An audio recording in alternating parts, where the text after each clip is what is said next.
Hello, everybody. Hello, hello. Let's get everybody in here. We'll get this rocking and rolling, still letting people in, so bear with me.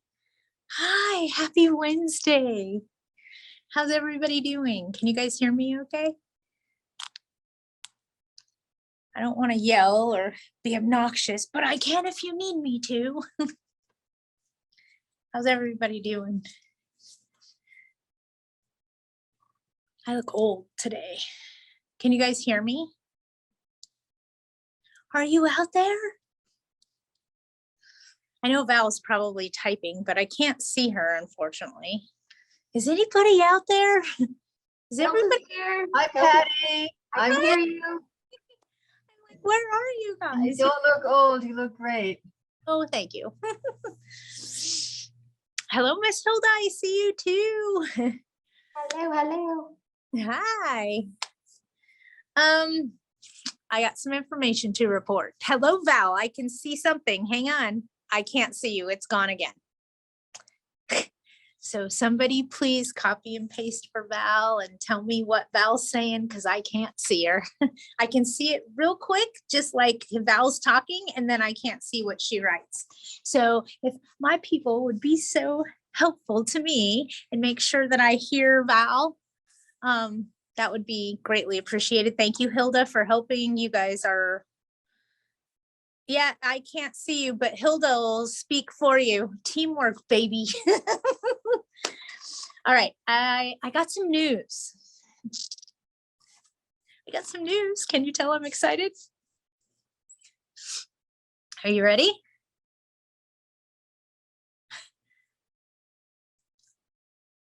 Is everybody ready?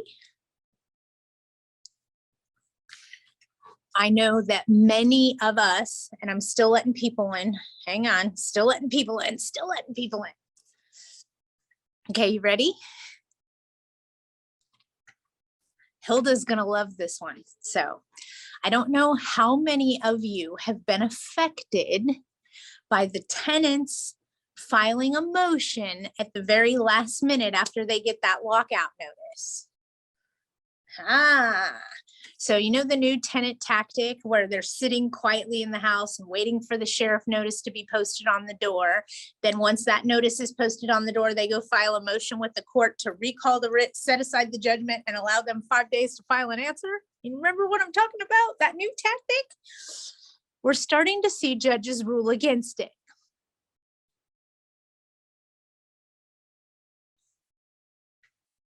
Wait, what did Patty say? You know that new bullshit tenant tactic? We're starting to see judges not allow the motion to be filed.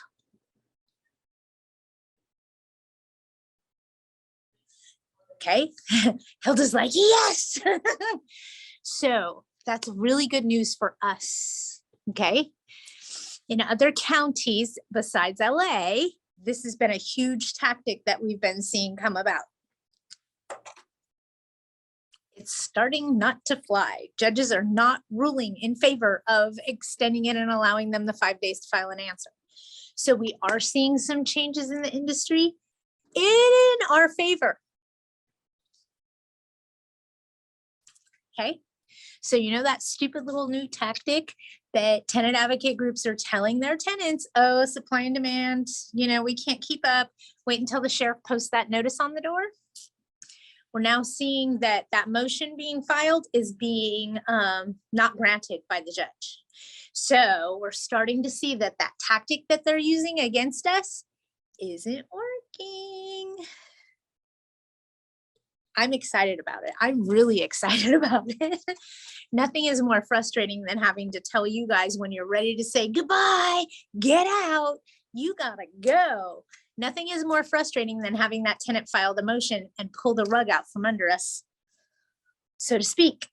So at this point, we're seeing that trend dying quickly. Judges are not awarding it at the ex parte motions. So with that being said, it's still, they're still going to try, but at least we're now getting some ground behind us where it's not being so readily just given away. Okay. Used to be, oh, they're filing a motion. go ahead. Yeah, you got it. Not anymore. Now they're showing a little more teeth at that point. We're starting to see more and more teeth come out of the court systems and the judges and the rulings and the so on and so forth. So with that being said, I'm very excited to report to you that that trend that we were seeing, that tactic that we're seeing is starting to be shut down. Okay. Now, I know you guys have questions for me, and I'm having difficulty with my glasses. Thank goodness I go to the eye doctor on Saturday. I feel like there's something sticking me in my eye the whole time. So it's time to go to the eye doctor. I'm getting older. Please clarify if single family residents not under 1482, do I need to post the new LAHD form?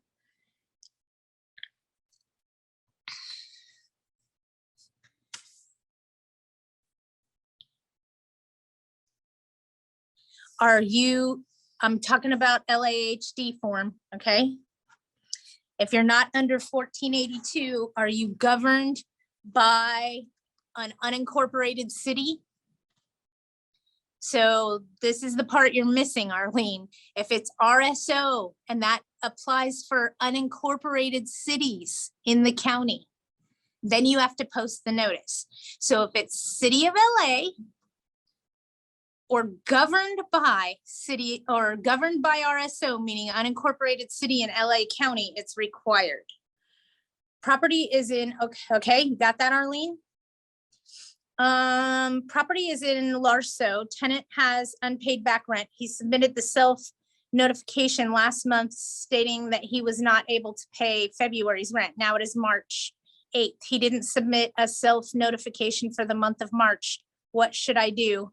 The emergency moratorium will end the end of this month. Property is in LARSO.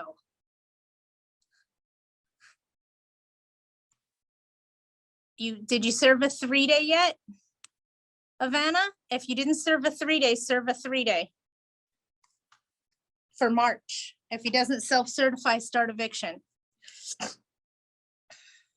Arlene, let me go back. It's not in an unincorporated city. If it's not in an unincorporated city, you may not need to serve it. Got it? So anything governed. Yeah, it's in LA. It's in LA City. And on the bottom of it, I looked it up. They gave me this website to look up, and it's not LA RSO, and it's not under 1482. So it doesn't look like I need to serve it. It looks like you dodged a bullet everywhere around. Okay, thank you. No worries. Hey, teamwork. Sometimes talk about it, not just see it in writing. You know what? So thank you for talking to me. I appreciate that more than anything. No problem, and good luck at the eye doctor. Thank you. My eyes bugging me. I really don't want to have to read, so I prefer if you guys talk to me. Hey, I got issues. I'm falling apart. I'm getting old. It's happening. Help me. Oh, good times. I tell you guys something funny, but it's inappropriate to be on here, but it has to do with getting older and gravity taking over. Yeah, right there. I got some gravity showing. I don't like it. What are you gonna do, right? Other things that I can tell you, us not being able to increase the security deposit, that has gone to the wayside. It will be back, I have no doubt. So watch for that come January of next year. That's when they'll probably re-implement it. In the meantime, fill up your buckets while the granion are running, because I have no doubt they will cap our maximum security deposit allowed. So with that being said, collect what you can in security deposits while you can, because it's not going to last forever. Yes, I have, and it helps tremendously. Thank you. Artificial tears are wonderful. All right, let's dive right into questions that you guys may have. For those of you that are going to question me about Measure H in the city of Pasadena, I'm going to go back to this, so please bear with me. What they're asking you guys to do in Pasadena to comply with Measure H is to remove any rent increases that happened since March of 2020. No rent increases during that time period because of the pandemic, blah, blah, blah, blah, blah. Okay. Here's the thing, and I'm going to make this as simple for you as I can. Okay. Once you take away a rent increase, it's gone forever. Okay. Once you retract that rent increase and credit them back, it's gone forever. This isn't a law yet. It hasn't been signed on. So what the city is asking you to do is change your rules and change the way you're doing things for something that isn't the law. If the lawsuit that's going on to fight this passes and it can't be the law, then all those increases you removed, you can't put back. Once they're gone forever. You can't put them back in there. Okay, so as nicely as I could say this, you guys, we're between a rock and a hard place. Make sense? It's not the law, so we can't implement it. Understand? It's not the law yet. So these drop dead dates and these hurry up and do this date is an intimidation tactic, in my opinion, because it's not the law. How can you enforce something that isn't the law? They're just trying to get you guys to reduce your rent increases so that you can't get them back. Paying attention? Right on the nose? This could just be a tactic to make you remove rent increases to help the tenant. Period. End of report. Don't play this game, okay? Wait until it's law and then implement it. Is this a bad business practice? It could be, because you and I could both be up till 4 o'clock in the morning adjusting people's ledgers the night before the law passes. But what I'm trying to say to you is, how do you implement something that isn't the law?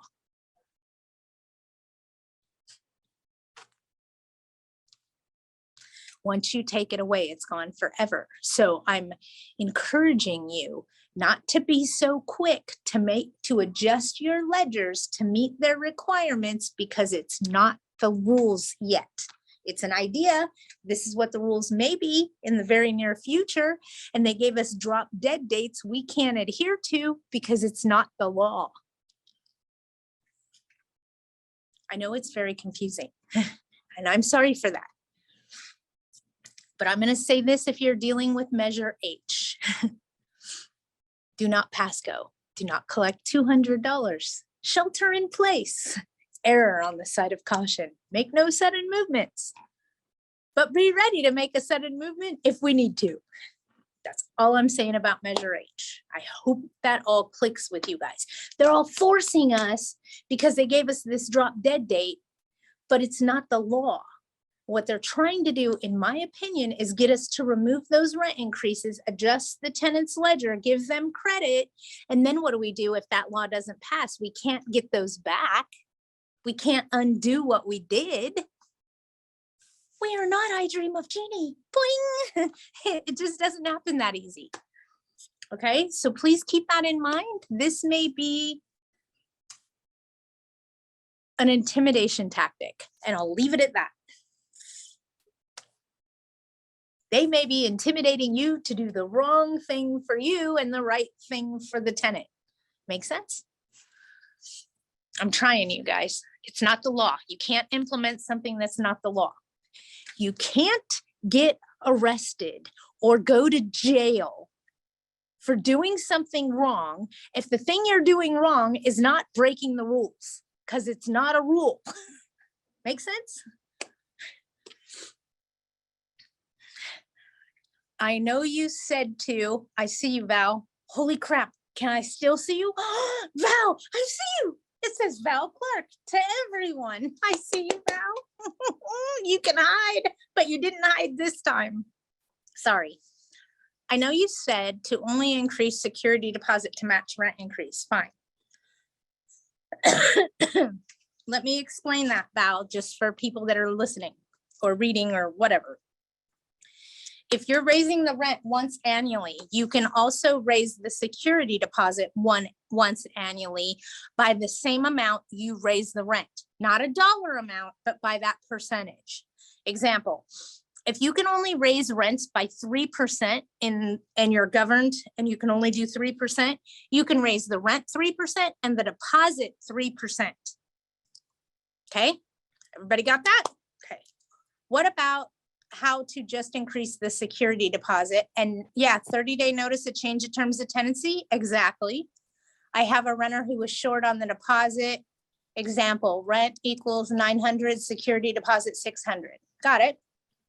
The neighbor in a triplex has an $1,800 deposit, trying to catch up, thinking I can only increase the deposit by 10% a year in Kern County. You're absolutely correct, Val. You're spot on with your thinking. If you can increase the rent 10%, then you can increase the deposit by 10%. If your 10% is $250 on the rent, it doesn't mean that you can raise your deposit $250. It means you can raise your deposit 10%. Got it?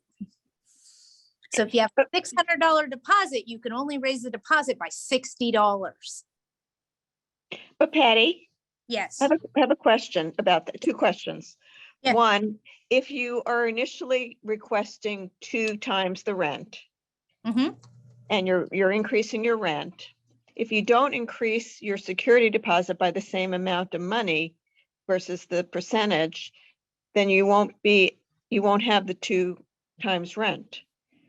Correct, but you have to be careful. And thank you for talking about this. Let's say your rent is $1,000. Okay. Mhm. That means maximum security deposit you can accept is $2,000. Everybody agree with what I'm saying on a vacant home under current law? 2 Yes. times the amount of the rent on the deposit, right? Mhm. Now you raise the deposit, or you're gonna raise the rent. They lived there for a whole year. You're gonna raise the rent by 10%, right? It's $1,000. How much is your rent increase? $100? $100. Okay, can you do an increase in the deposit by 10%? Yeah, that's the maximum we can do. 10% of the security deposit that you have would be $200 increase on the deposit, right? That would be 10%, 10%, correct. right? But now that puts you over double the amount of the rent as a security. Hold on, sorry, someone tried to call me. Mhm. But now that would put you over taking double the rent as a security deposit. Make sense? Because Yeah, right. $100, now your rent's $1,100. So by law, you can only have how much? 2,200.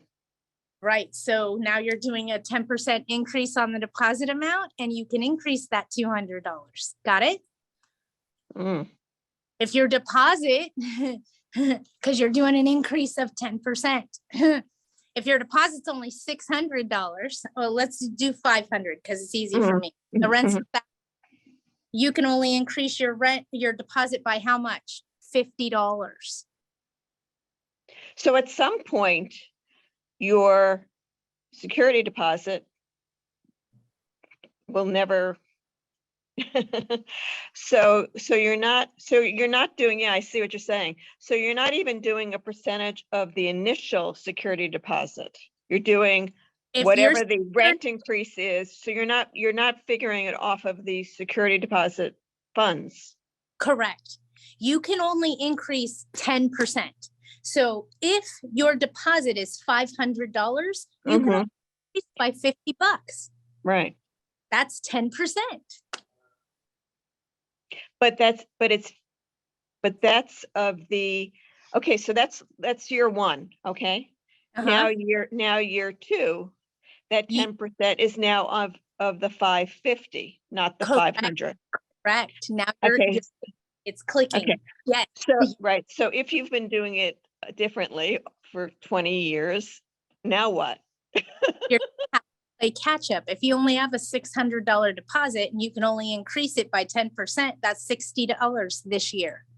No, but if you're over, if you're over, don't increase the deposit anymore. okay.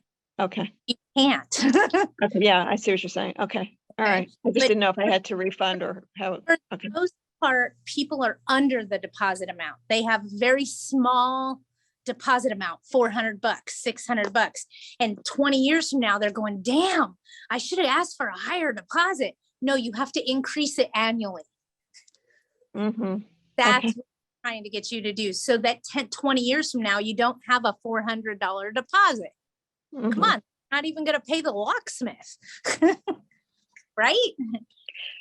And then order- once a year, then you got to pay the interest on all of that money. If you're required to by your governing party. So City of LA, yes. Yes. Okay. Okay, Okay. Thank you. no problem. And then I'm going to tell you something totally ass backwards on another level. Okay. We are about ready to get into a concession war. I'm not saying it's coming tomorrow. Okay. Don't quote me to that. Concession wars are going to begin. Patty, why do you say this? Why are you talking about concession wars? What are you talking about, girl? The She's market trying to be went, funny. She's not. the market went stagnant. What do you mean? Well, when you list a vacant property on the market now, it's not being swooped up by 40 applicants in the same day, right? Right. Sitting there a little longer. It's taking a little bit more to get them rented. We're having to put in a little more effort. So we're going to start seeing move-in specials and things like that happening. We're going to start seeing those concessions being offered in the very near future to help fill up our vacant units. I want to talk to you guys about concessions because it's very important you understand one thing. You can't discriminate. So if you have an apartment community, maybe 10 units as an example, or even a duplex, okay? If you are renting that vacant unit and offering a move-in special to somebody walking in off the street, you have to offer that same special to the person already in possession. So if you have a move-in special where you're offering $500 off the first month's rent at move-in with a 12-month lease, and your tenant that already lives there wants to renew, you have to offer them the same deal. Otherwise, you're discriminating.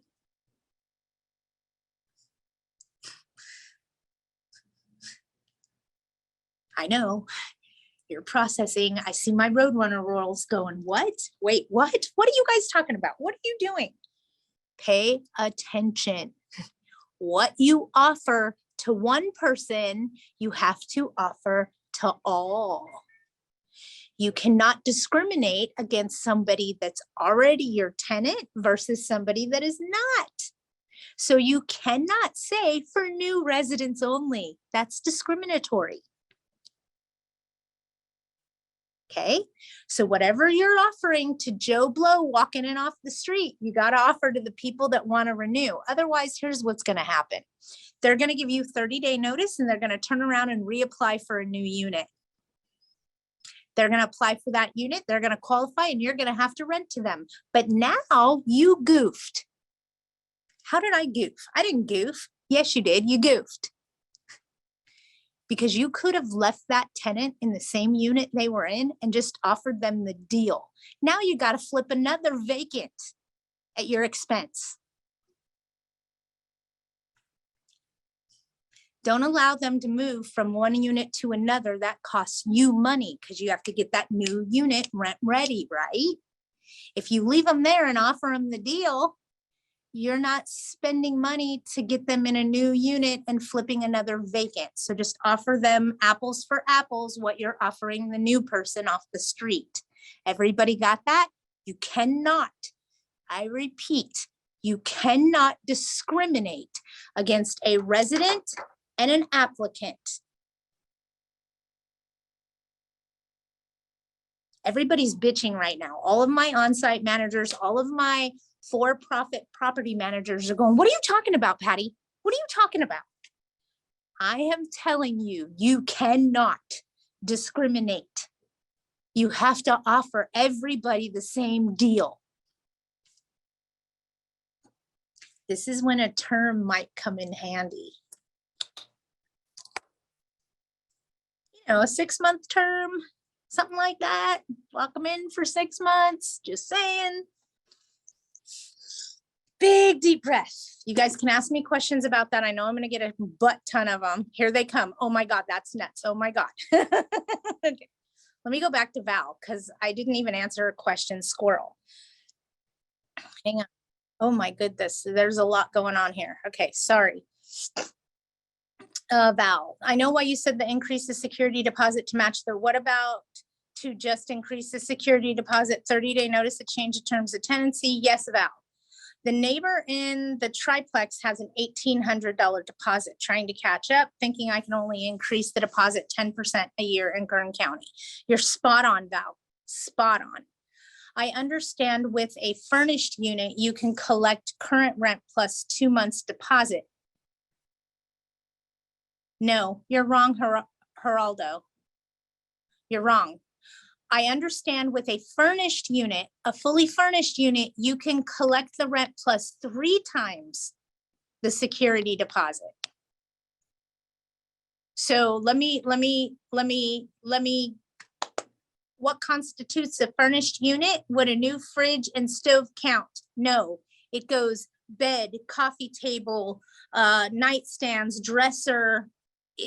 For it to be fully furnished, you'd have to provide silverware. It would be turnkey, more like a hotel or an Airbnb, not an apartment. Make sense? And how the law goes right now is if they are active duty military, you can collect only a maximum of 1 month's rent as a security deposit. If it is a vacant unit, meaning it is not furnished, you can collect up to 2 times the rent as a security deposit maximum. And on a fully furnished unit, you can collect up to 3 times the amount of the rent. Fully furnished has to have silverware, cups, glasses, plates, everything, everything. Hi, Patty. Hi, Tony. Do you know why in the unincorporated area of LA County, under RSO in East LA, every time I do a notice to pay rent or quit notice, my attorney always advises me to give a 10-day notice and not a 3-day notice?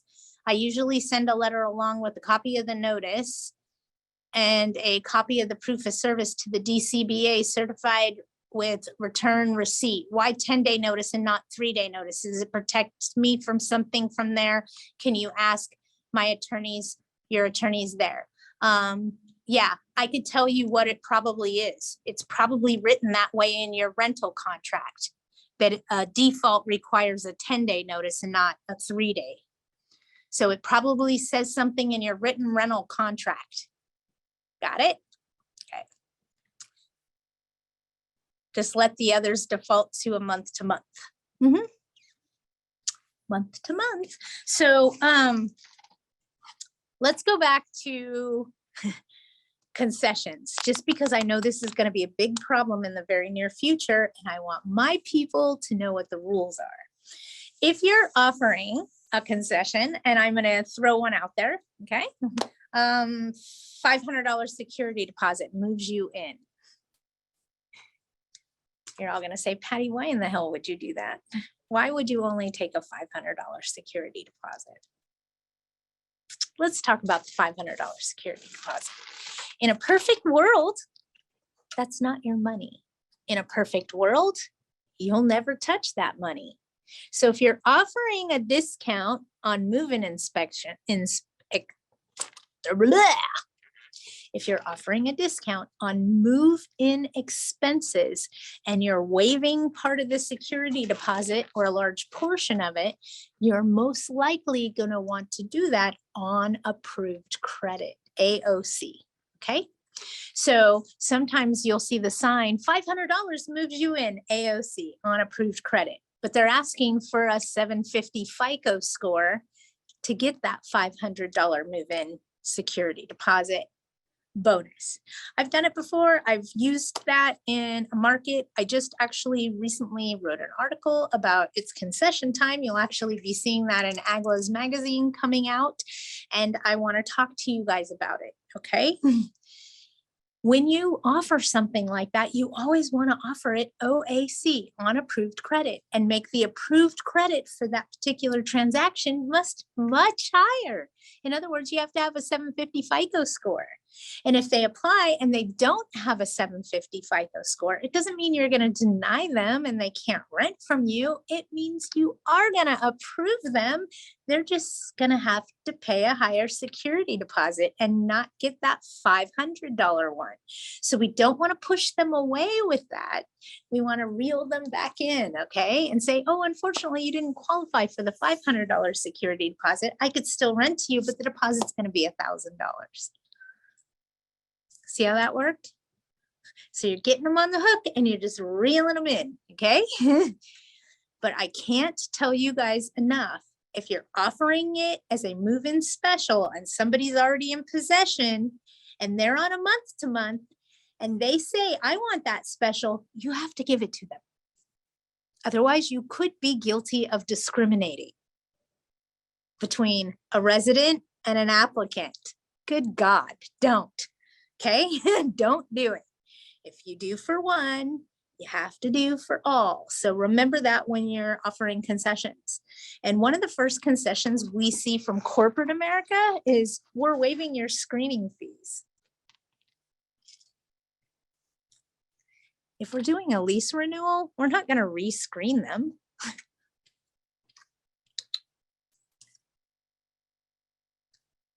Did that click? One of the first things you want to do is waive your screening fee.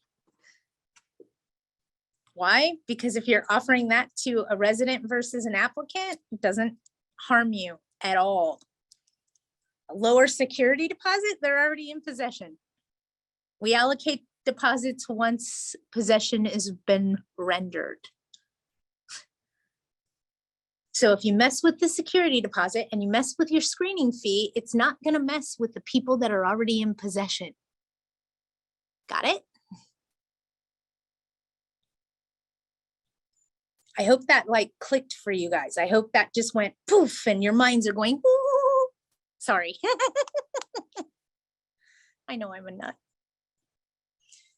New messages. In LA County, is heating and air conditioning mandatory? Heating is required throughout the state of California. If they don't have heat, they don't owe rent. Just so you guys know. Heating is a requirement by California state law. Air conditioning varies by city. No joke, by city. Got it? The city of Needles, you know, you drive kind of near there on your way to Laughlin. It's in the middle of nowhere. AC is a requirement in the city of Needles. It is not a requirement in the city of Los Angeles, but it is a requirement in some cities in the county of Los Angeles. Like I can tell you as a fact that Palmdale and Lancaster require air conditioning in houses that already have it. So they're not saying that you have to go install an air conditioner if it doesn't have air conditioning, but if you have air conditioning and it breaks, that's a habitability issue. That's what you need to know. Okay. So they're not saying you have to run out and go buy an air conditioner if air conditioning is a habitability issue within the city. What they're saying is if you have an air conditioner and it breaks and it's a habitability issue, then the tenant doesn't owe rent. And I'm going to be very honest with you guys, so please pay attention. Once 30 days happens, it is a habitability issue. When it hits 30 days, it's a habitability issue because the tenant can now use the repair and deduct method. The tenant doesn't owe rent because it became a habitability issue because you didn't fix it within 30 days. I hope that clicks. I hope that's all going ding, ding, ding, ding, ding, like little fireworks going off. If I wear my glasses, my vision looks cloudy. If I take them off, it doesn't look cloudy. So I'm leaving them off for a while. We'll see what happens. God, I hate getting older. My dad said, getting older isn't for wimps. And you hit a certain age and things just start falling apart. Apparently I'm there. All right. What other questions do you guys have for me today? Patty, is LA County's moratorium going to end at the end of this month? For those of you that have been following me for the past 3 years, how long have I been saying, well, the moratorium's coming to an end? I'm not saying it anymore. I don't want to be that person that goes, the sky's falling, the sky's falling. No, it's not. No, it's not. No, it's not. Not yet. Not yet. So I'm just going to sit patiently and wait with the rest of you while the powers that be, our municipalities, figure out what they're doing. Hopefully it ends. If they continue to extend this, I have no doubt it's going to cause some sort of civil unrest with us landlords, because we're up to about here with the bureaucracy and BS of having our house held hostage against us. It's ludicrous. And it's time for this to end. We can't keep holding hands with these people, but we keep doing it. And it's not benefiting us as landlords. It's actually starting to hurt us. I see more and more landlords at the point right now where they're just starting the foreclosure process. So have no doubt this will cause some financial hardships for some of our landlords. And it sucks. And I'm sorry. I wish that I had better answers of how to get out of it. I do want to talk to you guys about the money that's coming for LA County landlords. Can we talk about that just real quick? Make sure we're all on the same team. If you apply for the new round of money that's coming out, they're offering up to $30,000 per household or per unit for landlords that have 10 units or less. There's one important thing you need to know about that money, okay? It's too little too late. What are you talking about, Patty? Why are you talking to us about this money? We need this money. We want to apply for this money. The tenant hasn't paid us in forever. If you take this round of money, you cannot evict for 12 months going forward. So they may be paying you for the last 6 months of rent. They should be paying you for a year and 6 months of rent, because they're not going to allow you to do an eviction moving forward for 12 months. So it's very important everybody knows, if you guys are thinking about applying for this round of money, or you want this round of money, please know that that comes with, you can't do eviction for 12 months going forward. Small price to pay, is a very hefty price to pay for a very small amount of funds.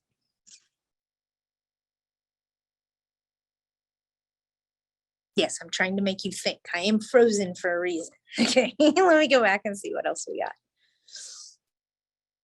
Do we need to file to LAHD for posting a 3-day notice to cure or quit? Possibly, yes. LARSO requires that you serve them every notice you serve the tenant. So I'm going to say yes. Everything you do has to be copied to LAHD. We serve them copies of everything that we do here at the law firm. I'm going to sneeze in a minute, you guys. I'm just forewarning you. Here it comes. I'm trying not to. I'm looking to remodel a 600 square foot, 2-bedroom, 1-bath. Damn. 600 square foot, 2-bedroom, 1-bath. That's pretty small. The walls need some finishing. It needs new floors, door jamb repair, replacement, new baseboards, and new doors possibly. What is the range to fix it up?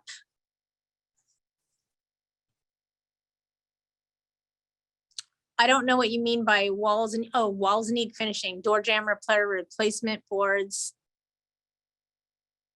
Are you going to tell me it's going to be some god awful $4,000? I'm guessing. I don't know. How much do I think? 1,800 bucks. Do I need new flooring? I need new flooring too. Hold on. Yep, need new flooring too. I'm going to guess it's going to be about $3,000 to get flipped that unit. Am I off? Let me know. Hi, Val. I can see you again. I have a tenant that is complaining about the condensation in a double paned window. She said the word mold. She signed our mold mildew as part of her rental agreement. Obviously, it's not mold. This recent rain has caused many issues. While this is a small issue, I'm wondering if that window doesn't clear up and remains foggy. Is a new window required? Val, usually when you get condensation in the panes of the window, it has to do with a leak between the gas. So in a dual pane window, there's a seal that goes around and there's gas in between. Once that seal gets broken and then moisture can get in there, that's how you get condensation on the inside of a dual pane window that you can't wipe off. I hope that makes sense. Not necessarily a habitability issue. It's not necessarily going to create mold. And let's see what happens when the weather dries out again. Okay. I'll shoot a dart and guess between 6,000 and 8,000, probably. Does that apply to county as well? And where do I send a copy of any notices being served? It does apply to the county, to the unincorporated cities, and anything that's governed by DCBA, which is RSO. Andrea, Allie, this doesn't apply to you. I'm 90% sure this doesn't apply to you because you're in an incorporated city. Well, for your Lawndale property. I'm thinking out loud, Allie. This doesn't apply to you.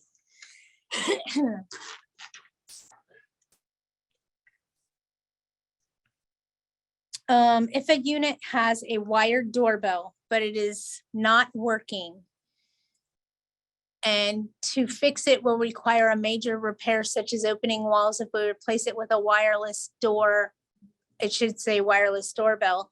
Are we supposed to maintain it such as battery replacement?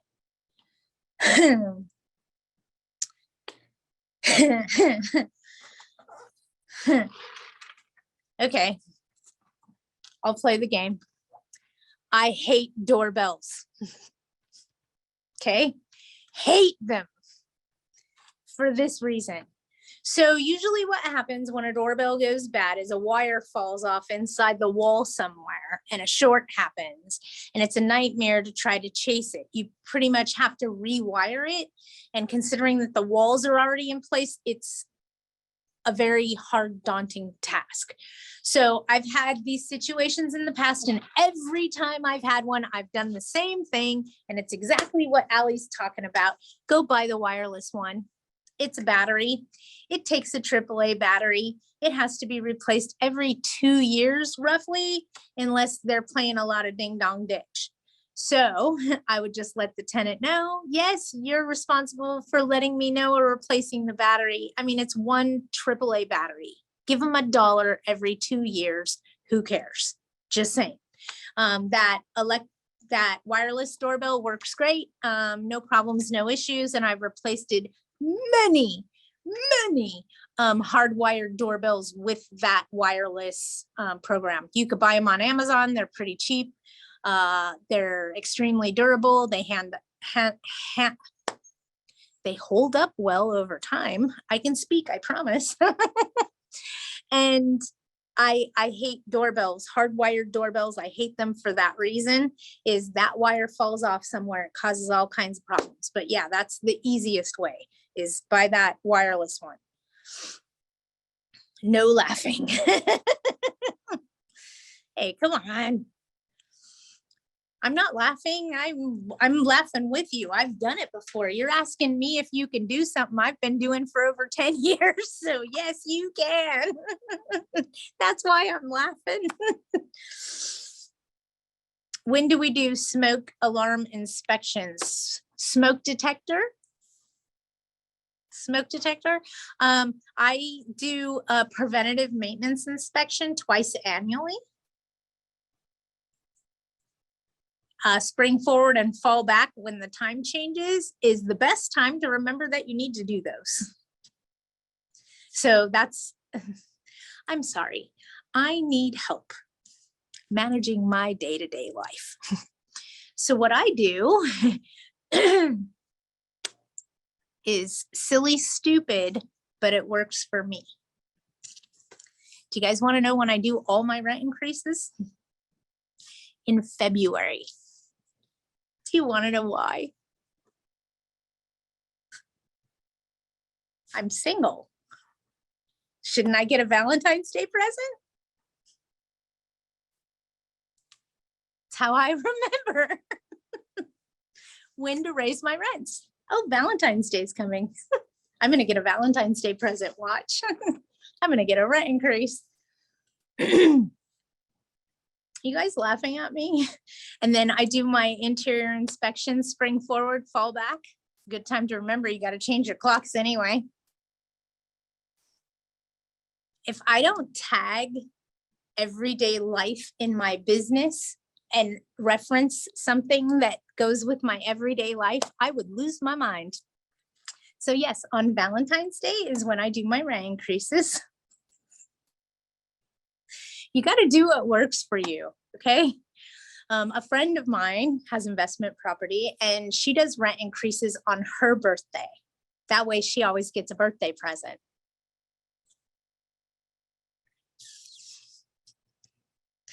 Now I'm teaching you my secrets.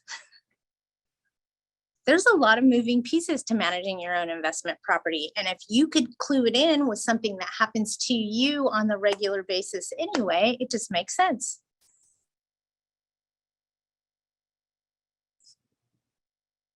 I hope this is all clicking with you guys.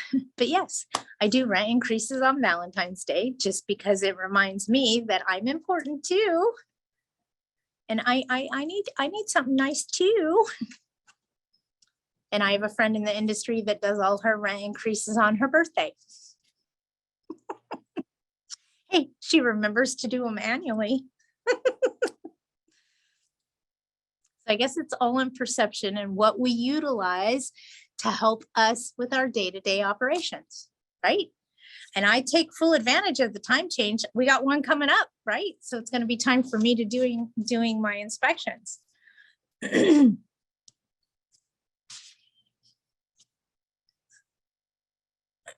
My mom used to raise her rent every Thanksgiving.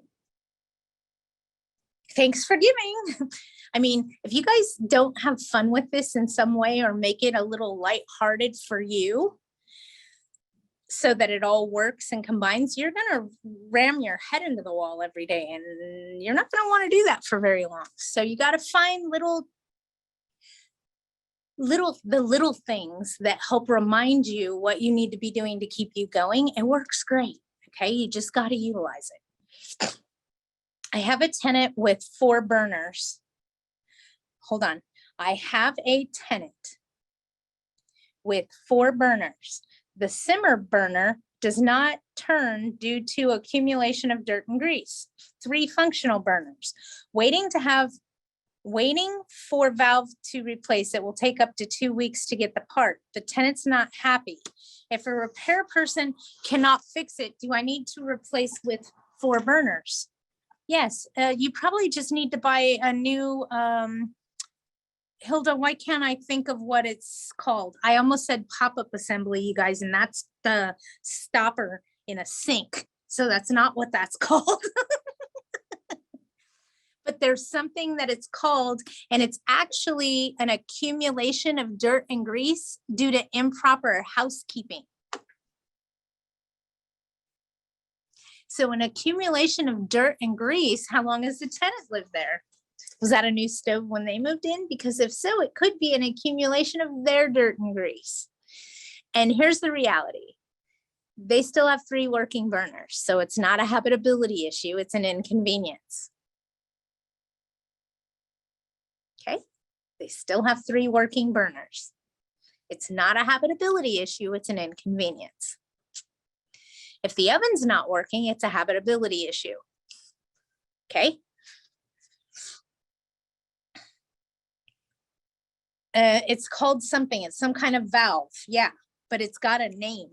And it's due to, it could be from many things. It could be that the electronic igniter went out in it, not the tenant fault. It could be that it has a buildup of dirt and grease and debris that could be the tenant's fault. So let them know, hey, the stove worked fine when you lived there. This is due to an accumulation of grease and debris and could be deemed as improper housekeeping. I understand that it's an inconvenience for you, but you still have 3 other burners to use. Your tenant's looking for a credit. That's the part of the gimme, gimme, gimmes. Gimme, gimme. No. Okay, no.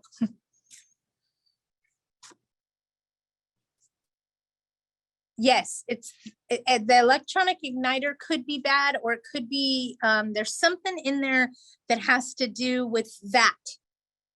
And I can't think of the name. I'm not a plumber, and I'm not an expert in appliance repair. I've just been in the industry long enough that I learned the names of parts of things and how they work. Like, we could talk about water heaters really quick and I would impress you guys. I know the difference between a heating element, a thermocoupler, and what an piezo switch is.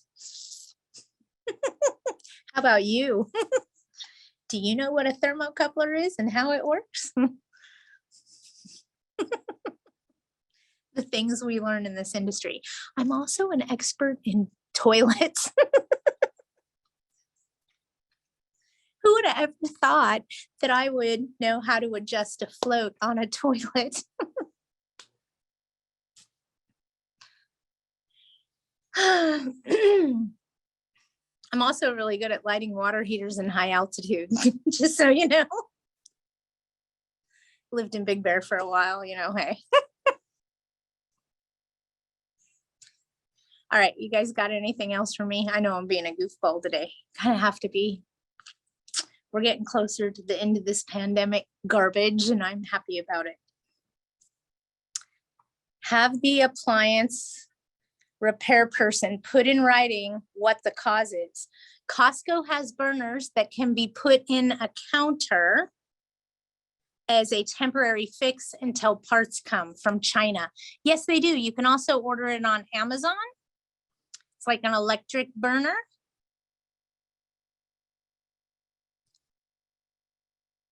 Good call, Hilda. But yes, they do have those electric hot plate burners. You can buy them on Amazon. They're like 20 bucks, 30 bucks, something like that. In the event of an oops, or a, hey, let's fix this up for you real quick. You'd be shocked what us professional property managers have in our garages. We have space heaters, don't we, Hilda? We have all kinds of interesting things. Yep, we have space heaters. We have a few of them. We have all kinds of things that we keep in our vehicles too. We've been known to adjust floats on toilets at move-in inspections, so the toilet will stop running. Yes. We have done all kinds of these things. Hey, no worries, you guys. We are a team here, and a lot of people may not realize this. In this group with Widget's Way, you have property owners, you have landlords, you also have professional property managers, you have real estate brokers, you have a plethora of knowledge right here in our own little group of people. So with that being said, a lot of us have different tips and tricks that we can offer you guys to help assist you with what's going on, help you understand a concession war a little bit better, and understanding the discriminatory issues, especially when dealing with concessions. I want you to be careful with that. Okay, remember, we can't discriminate. If somebody's already living there, we have to offer them the same deal. Okay. If you don't, it's discrimination, so don't do it. And a lot of people started putting in their ads for new residents only. What are you putting in writing that you discriminate?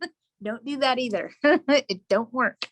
Okay, makes you look bad. And then you put it in writing. Oops. Arlene, can you check my question, Patty? Thanks. Yep, I'm going backwards. And thank you guys for calling me out on this when I miss a question, because it happens, okay? Can you tell us what to do on the inspection? Please give tenant's 24-hour notice. Hold on. Can you tell us what you do on the inspection? Please give tenants 24-hour notice. Okay, hold on. Are you talking about my preventative maintenance inspections that I do when the time changes, spring forward, fall back? That's when I remember to do my interior inspections, spring forward, fall back. Okay, so it's a very good business practice for you to go inside your residential units at least twice a year. I call it a preventative maintenance inspection because it gets me everywhere in the property. Oh, you can't go in that room. He's sleeping in there. Oh, I'm sorry. There's a smoke detector in there. I need to go in that room. Are you telling me I can't enter because I'll need to come back on another day? I'm already here. We might as well just make this happen. I promise to be real quiet. Shh. Okay. Spring forward, fall back. It's a preventative maintenance inspection. Okay. And whenever I do an inspection, a preventative maintenance inspection, we talk about repairs with my tenant. I always ask them to put in writing, and I'll even write it up for them and they can sign it, stating that there's no repairs needed at this time.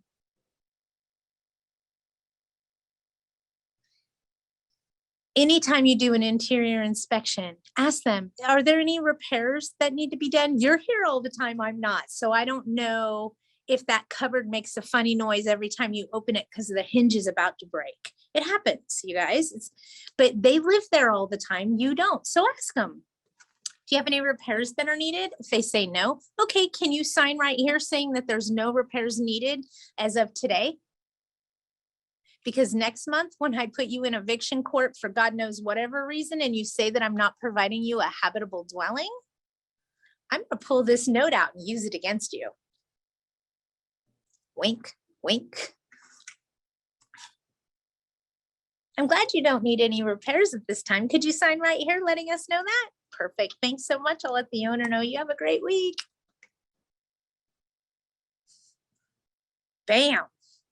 Now you're in eviction court and they're suing you for habitability issues. But on this day at this time, you said that you didn't need any repairs. So how long has this issue been going on?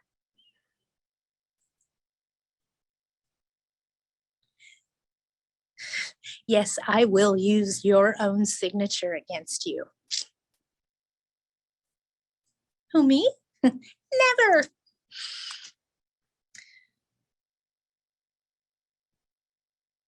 Do you do it with handyman? Arlene asked me that a different way. I don't know what you're asking me. If repairs are needed, do you have them sign for those repairs? No, I just do the repair. When What you're doing the walkthrough, do you Mhm. bring your handyman with you? You can, it's up to you what you want to do. Mhm. Because then they can change the batteries and the smoke detectors at that time and not have to make a second trip. If needed, yes. And then sometimes they'll tell you, oh, I want this fixed. Oh, I'm sorry, that's not broken. That's a cosmetic issue. It's not a repair. Okay. Okay. We don't repair. Got it. Right? A repair is a repair, but let's say, oh, I need new paint. Oh, really? Because you've only lived here 8 months. Why would you need new paint already? Let's come have a look. Oh, I see. Because you're washing the walls with battery acid. Yeah, that would cause you to use new paint. I've seen it all. You guys have no idea. I've actually seen somebody take a brand new apartment, brand new, do everything, okay? No joke. And destroy it with cleaning products in less than 18 months. And when I say destroy it, they used so much bleach on the faucets, it ate through the chrome. To the point where the faucet was leaking.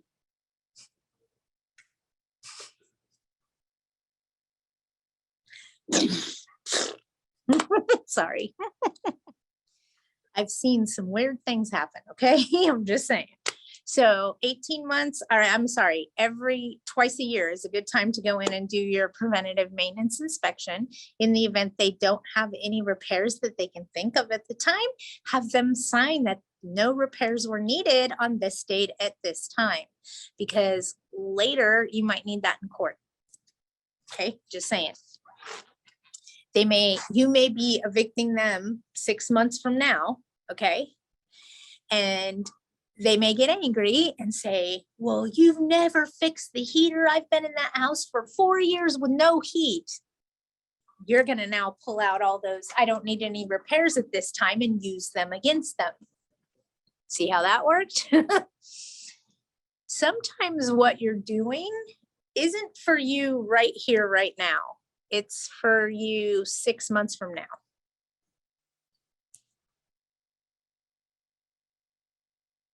Click. I hope that made sense.